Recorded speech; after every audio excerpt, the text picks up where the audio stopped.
একই মাযহাব মানা কি জরুরি? খুব গুরুত্বপূর্ণ প্রশ্ন। আপনি যদি মুস্তাহিদ হন তাহলে কোনো মাযহাবে আপনাকে মানা লাগবে না।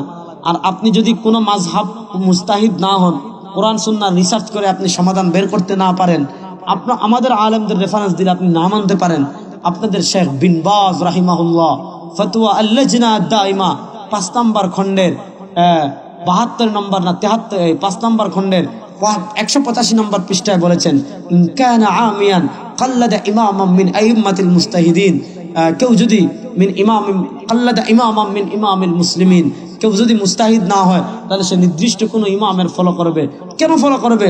সে যদি নির্দিষ্ট এক ইমামকে ফলো না করে তাহলে দেখা যাবে সে তার নিজের মন মতো যেই মাসআলায় যার মতটা তার মনের সাথে মিলে ওই মাসআলায় তা সেটাই গ্রহণ করবে, দিনকে হাসি তামাশার বস্তুতে পরিণত করবে। এজন্য সাহাবা একরাম রিজওয়ানুল্লাহি আলাইহিম আজমাইনের যুগ থেকে নিয়ে সাহাবা একরামের যুগে আপনি দেখেন, যারা মক্কায় ছিলেন তারা ইবনে আব্বাসকে মানতেন, ইবনে আব্বাসের মাযহাব মানতেন। যারা মদিনায় থাকতেন যায়েদ ইবনে সাবিতের মাযহাব মানতেন। যারা ইরাকে থাকতেন তারা ইবনে মাসউদ রাদিয়াল্লাহু তাআলার মাযহাব মানতেন। নির্দিষ্ট একজনকেই মানতেন।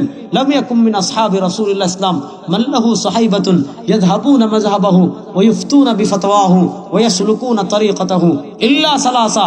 আজ থেকে 1220 বছর আগে ইমাম আলী ইবনুল মাদিনী কিতাবুল ইলাল লিখে গিয়েছেন, সাহাবা একরাম যেভাবে দিন পালন করেছেন আমাদেরকে সেভাবেই করতে হবে। সাহাবা একরাম নির্দিষ্ট এক ইমামের নির্দিষ্ট এক সাহাবীর তাকলিদ করেছেন, সুতরাং আমাদেরকেও করতে হবে।